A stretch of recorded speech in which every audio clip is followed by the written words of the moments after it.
Hello everyone, నేను మీ Venky.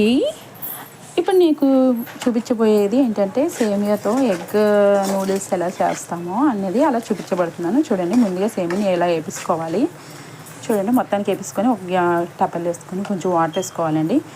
Hot water ఉడికించుకోవాలి. మొత్తానికి ఉడికించుకున్న తర్వాత ఏమో చూసారా, మొత్తం ఉడికిపోయింది మెత్తగా. ఇప్పుడు వంచేసుకోవాలి. వంచేసుకున్న తర్వాత ఒక పక్కన పెట్టేసుకొని కొంచెం చల్లటి వాటర్ వేసి మళ్ళీ ఒకసారి వంచేసుకోవాలి.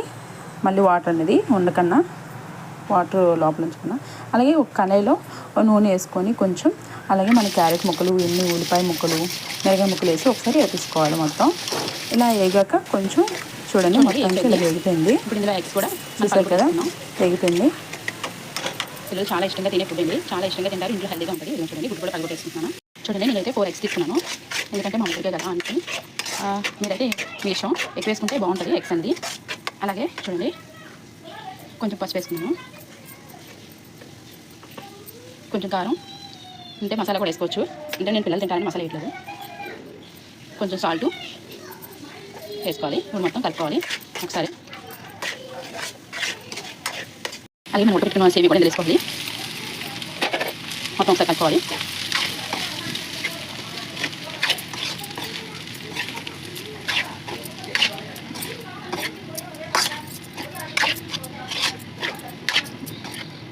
చూడండి, అంతేనండి. ఎగ్ సేమియాతో చక్కగా నూడిల్స్ ఎలా చేసి పెడితే చాలా బాగుంటుంది పిల్లలకి. అలాగే స్కూల్ నుంచి వచ్చి తినాలన్నా చాలా టేస్టీగా ఉంటుంది. టిఫిన్ బాక్స్ స్నాక్స్ కింద పెట్టడం చాలా బాగుంటుంది.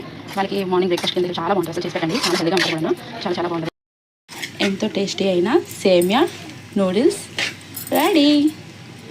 మా వీడియో మీకు నచ్చినట్టయితే లైక్ అండ్ షేర్ చేసి సబ్స్క్రైబ్ చేసుకోండి అబ్బా, ప్లీజ్.